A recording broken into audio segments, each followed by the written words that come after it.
घडामोडींच्या दरम्यान अनेक राजकीय नेत्यांच्या प्रतिक्रिया देखील पाहायला मिळाल्या। त्यापैकी काही प्रतिक्रिया आपण पाहूया।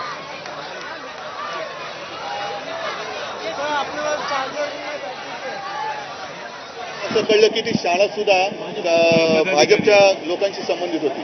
मी याच्यात राजकारण नाही आणत, पण इतर ठिकाणी सुद्धा कोणी राजकारण करू नये। याच्यामध्ये कोणताही कार्यकर्ता असला, अगदी भारतीय जनता पक्षाचा असला तरी विनाविलंब त्याच्यावरती कारवाई झाली पाहिजे, कारण नाहीतर एक एक घटना घडतात।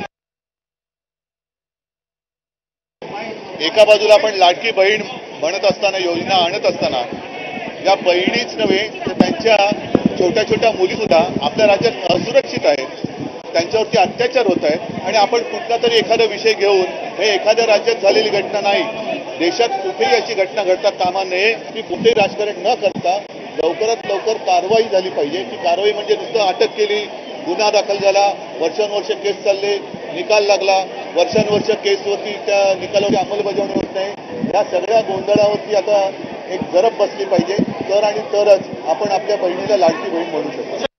ही 12 तास का 18 तास ते पालक वण फिरत होते न्याय मागत, पण एकाही पोलीस स्टेशननी त्याची दखल घेतली नाही। हा न्याय आहे महाराष्ट्रात, छत्रपतींच्या महाराष्ट्रात, शाहू फुले आंबेडकरांच्या महाराष्ट्रात, हा कैलासवासी यशवंतराव चव्हाणांचा सुसंस्कृत महाराष्ट्र आहे।